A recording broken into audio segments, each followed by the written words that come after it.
नाज़रीन, बाप पार्टी के सेनेटर अनवारुल हक काकड़ 8वें निगरान वज़ीर आज़म बना दिए गए। हल्फ कल 14 अगस्त को उठाएंगे। तमाम पॉलिटिकल पार्टीज़ और स्टेक होल्डर्स की तरफ से भी एंडोर्समेंट है। इसके साथ साथ 2 दिन पहले सुप्रीम कोर्ट ने review of judgments and order act को कलअदम करार दे दिया, जिसके बाद इस फैसले की टाइमिंग्स को लेकर काफ़ी सवाल उठाए जा रहे हैं कि इस फैसले के लिए वफाकी हुकूमत तहलील होने का इंतज़ार किया गया और इस फैसले का ताल्लुक मुस्लिम लीग नून के सरबराह मियां नवाज शरीफ की मुल्क और सियासत में वापसी से है। लेकिन इन तमाम क्यासराइयों के बावजूद यहाँ ये बात बहुत अहम है कि 4 अक्टूबर 2022 को चीफ जस्टिस ऑफ पाकिस्तान की सरबराही में 3 रुकनी बेंच ने PTI रहनुमा फैसल वाडा की ताहयात नाअहली के खिलाफ दरख्वास्त पर समाअत की और दौरान समाअत चीफ जस्टिस उमर अता बंदयाल ने कहा कि ताहयात नाअहली का कानून ड्रैकोनियन यानी काला कानून है और आर्टिकल 62(1)(f) के जायजे की ज़रूरत है। मगर 53 दिन बाद सामने आने वाला फैसला उन ख्यालात का बिल्कुल बरक्स है, क्योंकि और पाकिस्तान पीपल्स पार्टी की पंजाब में इंतखाबी इत्तेहाद की तरजीह मुस्लिम लीग नून होगी या इस्तेहकाम पाकिस्तान पार्टी। इन तमाम इशूज़ पर बात करने के लिए मुझे आज ज्वाइन किया है पाकिस्तान पीपल्स पार्टी के सीनियर रहनुमा कमर ज़मान ने। कारा साहब, बहुत शुक्रिया आपके टाइम देने का। कारा साहब, 4 असम्बलियों ने मुद्दत पूरी की, लेकिन जमहूरियत मज़ीद कमज़ोर हुई, दौलत बेशक बढ़ी, लेकिन उसके साथ साथ आज अगर हम बात करें तो गुर्बत भी बढ़ी। सर, इसकी क्या वजह आप समझते हैं?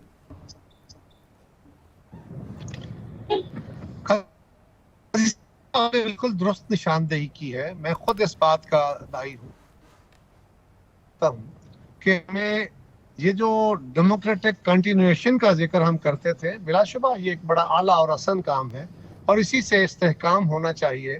लेकिन हमें आज खड़े होके 20-22 साल के बाद हमें देखने की और समझने की ज़रूरत है कि क्या सिंपल डेमोक्रेटिक कंटिन्यूएशन हमारे मसाइल का हल की तरफ लेके गई है, चीज़ें बेहतर हुई हैं, डेमोक्रेसी मजबूत हुई है, या तकसीम दौलत बेहतर हुई है, टैक्स का निज़ाम अच्छा हुआ है, क्या ऐसा हुआ है या नहीं?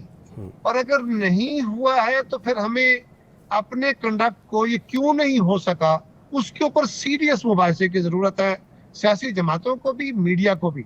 इसी तरह हमें ये भी देखने की ज़रूरत है कि आईने पाकिस्तान मौजूद है, उसके ऊपर अमल दरामद की कोशिश की जा रही है, लेकिन क्या आइन के अंदर सारे इदारे अपना अपना दायरा कार के अंदर आके काम कर रहे हैं? और अगर नहीं है तो फिर इसका हल क्या है? क्या कोई ऐसा तरीका कि कानून साजी से हल निकल आएगा या किसी डायलॉग के नतीजे में यह हल निकाला जा सकता है? मेरा ख्याल है इन दोनों सवालों के ऊपर जो आपने निशानदेही की है ये बहुत अहम है और पाकिस्तान का मुस्तकबिल से जुड़ा हुआ है।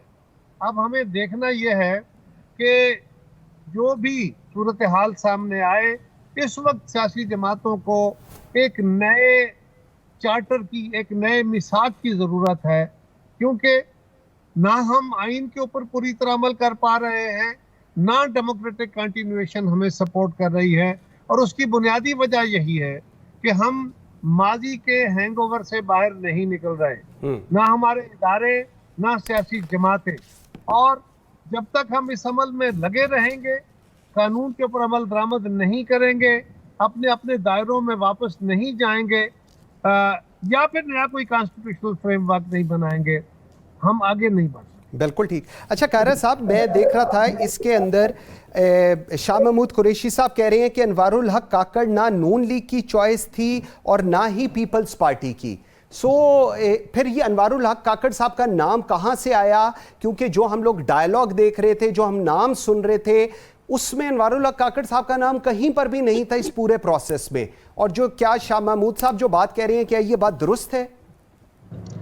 देखिए, पहली बात तो यह है कि हम साथ साथ आपको कह रहे थे कि आप कयाफों के ऊपर बातें कर रहे हैं। हमारी तरफ से तो कोई नाम नहीं दिया जा रहा था। मेरी जमात की तरफ से जितने नामों का इजहार किया गया, कभी कोई कभी कोई कभी कोई, ये 1.5-2 महीने से बहस छिड़ रही थी।